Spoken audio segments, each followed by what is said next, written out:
चांद पे दाग और चेहरे पे वांग बिलकुल शोभा नहीं देता।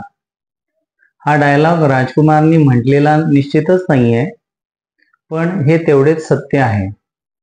मी वैद्य प्रफुल्ल राऊत आपल्याला आज वांगाबद्दल माहिती देणार आहोत।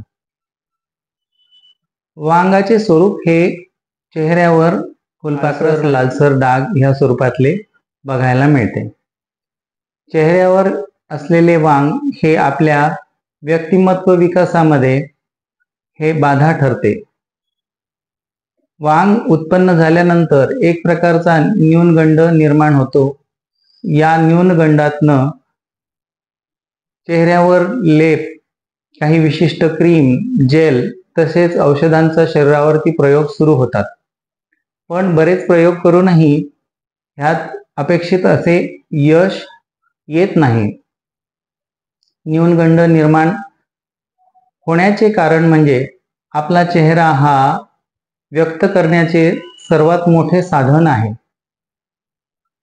अशा प्रकारे हे मानस भाव दूषित करणारे आयुर्वेदीय पद्धतीने घालवू शकतो। वांग हे स्त्रियांमध्ये अधिक प्रमाणात बघायला मिळते।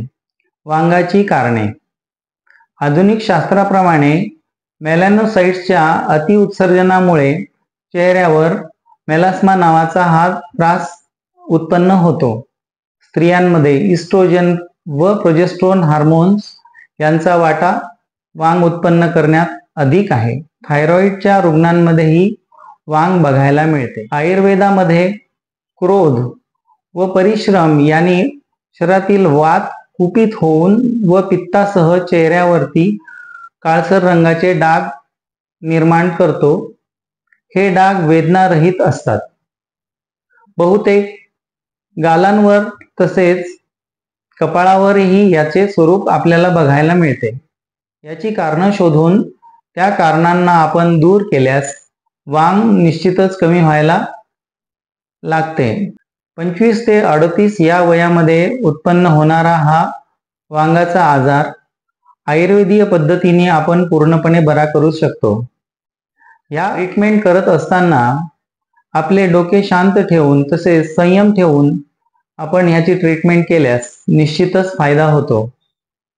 घरगुती उपायांपैकी मंजिष्ठा हे औषध मधासह लेप लावणे, जायफळ दुधामध्ये उगाळून त्याचा लेप लावणे, मसूर डाळ पीठ तसेच दूध यांचा एकत्र चेहऱ्यावर लेप लावणे, रक्तचंदन, कोष्ठ, लोध्र यांचाही लेप आपण लावू शकतो।